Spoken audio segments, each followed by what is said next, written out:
Hoje no Formiga na Tela, uma comédia de 1964, cujos personagens se parecem muito com algumas pessoas da vida real que nós vemos hoje. Doutor Fantástico, hoje para comentar esse filme maravilhoso do Kubrick, nós temos o grande Fernando Brito da Versátil.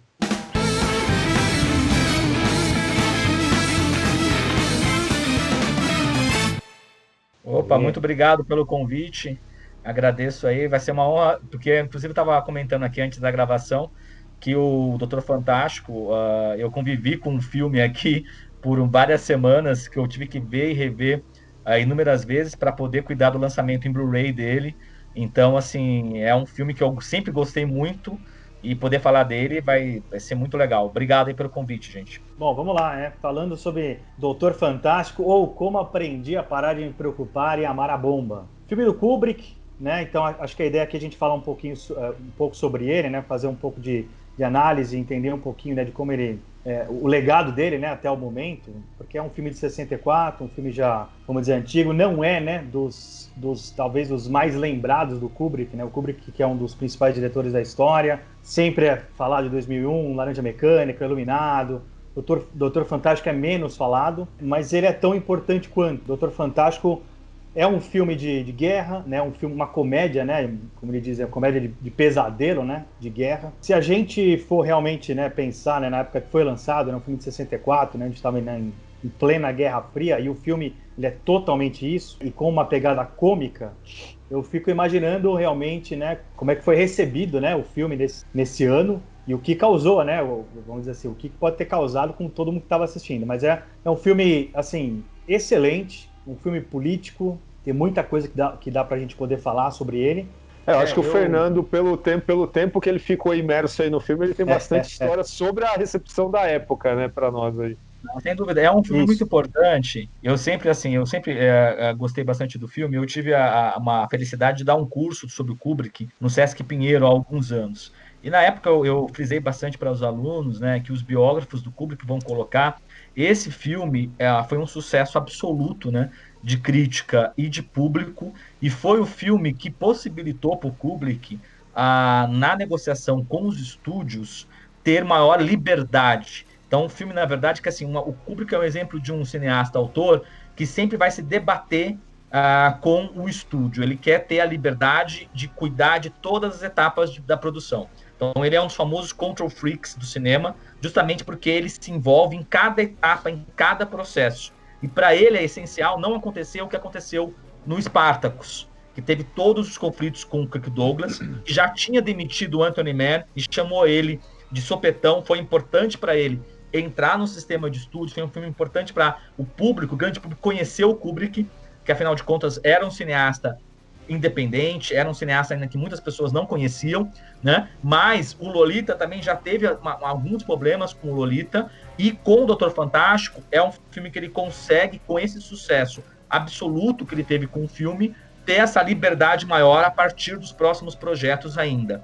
Então, para ele é essencial esse filme. E é um filme que demonstra aquilo que eu falo sempre do Kubrick, né? O Kubrick é um grande formalista, mas é um formalista que entende para cada projeto, ele faz todo aquele trabalho de pré-produção absurdo, tanto que, assim, uma das coisas que dá dor no coração para quem estuda cinema é saber que o Kubrick fez todo o trabalho de pré-produção do Napoleão, não conseguiu filmar, fez todo o trabalho do Iron Papers, que era um filme sobre o Holocausto, e não conseguiu filmar, porque a Lista de Schindler saiu logo depois, um pouco antes, na verdade, antes dele começar a filmar, e fez todo o trabalho e deixou a base pronta, mas não quis filmar porque não tinha os efeitos especiais evoluído à ocasião do modo que ele queria para fazer o AI, e aí o Spielberg foi fazer o AI, fez um belo filme, mas a gente sempre fica perguntando, e se fosse com Kubrick? No caso do Doutor Fantástico, ele não só consegue fazer o filme que ele quer, mas ele entende uma coisa muito importante daquela situação, que é do duck and cover, daquela paranoia nuclear, daquela situação absurda que a gente pode, a qualquer momento, o mundo acabar. Tanto que, assim, eu até falo, esse filme é um filme gêmeo de um filme do Ingmar Bergman, realizado na mesma época da trilogia do Silêncio, que é A Luz de Inverno, em que um reverendo, ele tem a dúvida do silêncio de Deus porque o mundo pode acabar. Os fiéis chegam preocupados com a crise da Guerra Fria, e que o Holocausto pode acontecer, o famoso botão vermelho, E isso pode acabar com o mundo. O que é isso para o homem? Viver à sombra do cogumelo nuclear, né? E o que o Kubrick faz aqui, que é genial, ele e o Terry Southern, mas eles vão conversando e vão desenvolvendo essa ideia, que é o Kubrick vai atrás do quê? Da ideia de pegar o absurdo da situação. Então ele pega um thriller político que falava da Guerra Fria, que era o livro do Peter George, né? E transforma aquele livro, né, do qual ele se baseia, de ponta cabeça para fazer uma comédia anárquica para justamente revelar o absurdo da situação. Então é a mesma coisa, por exemplo, eu gosto daquela famosa discussão sobre Metamorfose do Kafka, que o Adorno vai discutir com o Lucas. O Adorno vai falar o absurdo do Metamorfose é muito mais realista do que se o Kafka tivesse feito uma história de um romance realista, né? Porque aquela situação do Kafka diz muito mais sobre a nossa realidade, né, hoje, do que uma abordagem meramente realista tradicional. Então, na verdade, a abordagem do absurdo e dessa comédia anárquica, ela pega muito bem a situação que as pessoas estavam vivendo naquela época. E é genial. Eu acho, até uma coisa que eu vou colocar que você falou no início, realmente não é dos filmes mais lembrados do Kubrick, mas uma opinião de quem, assim, eu pude assistir todos os filmes dele, estudar os filmes dele, eu acho um dos 5 melhores filmes do Kubrick. Eu acho que é um filme perfeito do Kubrick. É um dos filmes que o Kubrick realmente, como 2001, ele conseguiu realmente a forma perfeita. O filme, ele tá redondo, a mistura da comédia, o tom realista nas cenas de guerra, a anarquia da forma, né? E muito o Kubrick era mestre. E aquela sequência inicial, que é a cúpula, né, do sexo, que os aviões como se estivessem fazendo sexo, né? Ou seja, uma sexualização do aparato militar, né? É genial. Então tem vários toques bacanas, dá para te falar muito aí, mas é um filmaço do Kubrick e muita gente não viu. Você pode perguntar, o pessoal que viu Laranja Mecânica, viu Iluminado, mas Doutor Fantástico até hoje tem muita gente que não viu. A fase, o que costuma se celebrar do Kubrick normalmente, que você vê o pessoal pedindo, até aqui mesmo no canal pra gente falar, são os filmes distribuídos pela Warner, né? É sempre aquele miolinho de 8 filmes e tal, e o pessoal acaba realmente deixando o Doutor Fantástico de lado. O que eu acho, assim, maravilhoso da gente trazer para essa situação é que, assim, é o distanciamento com o qual um norte-americano, porque, assim, muita gente confunde também achar que o Kubrick era inglês, né, porque ele morava lá, mas, na verdade, ele nasceu nos Estados Unidos. Mas faz muita diferença que este norte-americano tenha uma visão que, assim, na falta de um termo melhor, a gente chama de britânica, porque ele tem um distanciamento em 64 que, assim, o Doutor Fantástico ele parece um filme feito muito depois, por conta dessa maturação, dessa visão irônica de uma atualidade norte-americana, que, se a gente tirar essa também desse contexto de Guerra Fria e trazer para o que nós vivemos hoje, não só em termos de Brasil, mas em termos de mundo também, está muito atual, está muito encaixável. Trazendo isso, colocando todas essas discussões, todas essas preocupações com a paranoia, com o tipo de limites não muito claros entre comédia e seriedade, porque quando eu falo limites não muito claros, é que, assim, dependendo da parte que uma pessoa que ligue na TV e veja o filme a partir de um determinado trecho, ele não vai sacar de cara que ele está vendo uma comédia. E esse tipo de sutileza, esse tipo de embaralhamento, já que o Kubrick, nesse caso aqui, ele está lidando com uma diegese que é realista, mas ela também é extremamente naturalista pro espectador, exceto quando ele começa a pensar nos seus diálogos.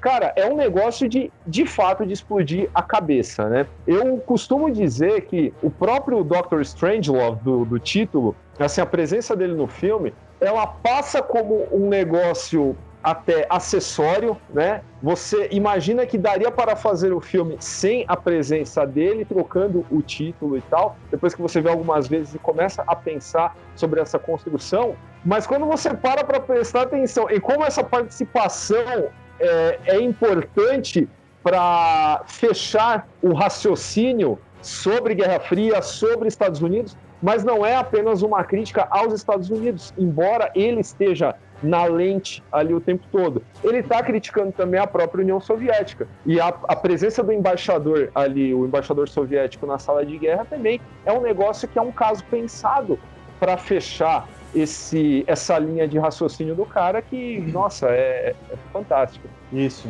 Tudo que vocês estão falando, né, que a gente está falando, na verdade, é interessante pegar... ele realmente considerar isso como um filme ousado, né, para a época. Era um momento difícil. O próprio Lumet, né, lançou um filme, né, que é o Limite de Segurança, no mesmo ano, que também fala da Guerra Fria, mas de uma forma mais séria. E o Kubrick tem esse tom mais, né, de sátira, né, para um assunto extremamente sério, que era realmente um medo, né, da população. A gente estava aí na época da criação do Muro de Berlim, né, tinha crise dos mísseis, enfim... Até o próprio assassinato, né, do Kennedy. Então, assim, era um momento difícil. E o Kubrick pegar, né, um livro, né, que é um thriller sério, e transformar ele em sátira, realmente é algo ousado, né? E a gente não... Como o Fernando falou, né, muita gente ainda não assistiu o Doutor Fantástico, a gente nem falou um pouco da sinopse também, né? Como tradicionalmente a gente não fala. Mas aí, só para passar de forma bem simples, né? Então, o filme, na verdade, ele tem foco em 3 cenários, né? O primeiro, né, que é a base militar americana, né, onde tem o Jack the Ripper, né, que o nome também já diz tudo, também é mais uma brincadeira nesse sentido. Ele tem um momento lá paranoico, né, enfim, né, de uma trama comunista, né, e aí comanda lá o seu próprio capitão, que é o Peter Sellers, né, um dos personagens que ele faz.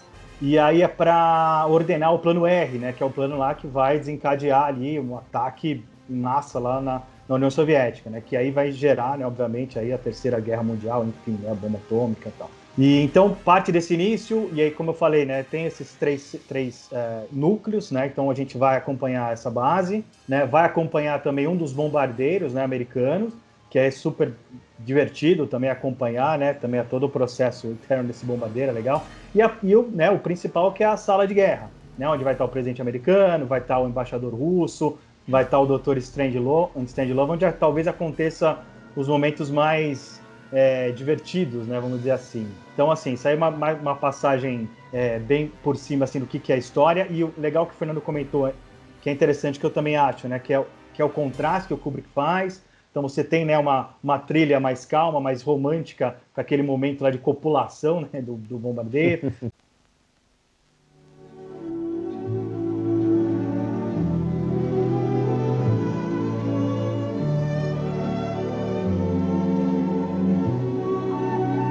Tem o final também, né, que ele faz esse contraste também para momentos tão importantes e tão duros, né, tão desesperadores, vamos dizer assim, e ele usa esse contraste que é super interessante também.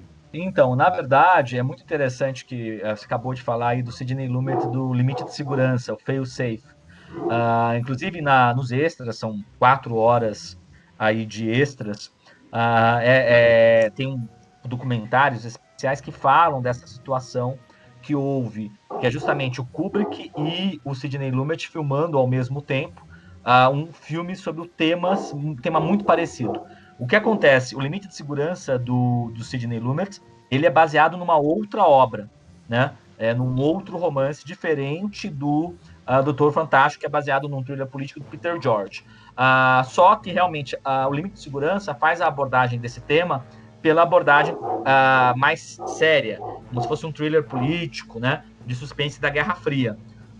E o Kubrick fica sabendo das filmagens do Fail Safe do Lumet. E ele move um processo, faz a Columbia mover um processo contra o Sidney Lumet por plágio, falando que, na verdade, a obra no qual ele se baseia teria plagiado a obra que deu origem ao Doutor Fantástico. E aí o que acontece? Eles ganham esse processo, e fazem um acordo lá com o pessoal do Limite de Segurança a adiar o lançamento do Limite de Segurança para meses depois do Doutor Fantástico. E o Doutor Fantástico sai, é um grande sucesso, e quando sai o Limite de Segurança não faz tanto sucesso. Então tem essa relação bem interessante, realmente, como o Kubrick é mais uma demonstração da carreira do Kubrick. Eu sempre coloco para as pessoas que ele é um grande artista, mas é alguém não só preocupado com as etapas da produção, mas preocupado se o filme faz ou não faz sucesso. preocupado com a bilheteria, preocupado com a opinião das pessoas sobre o seu cinema, preocupado qual que é a recepção do seu filme.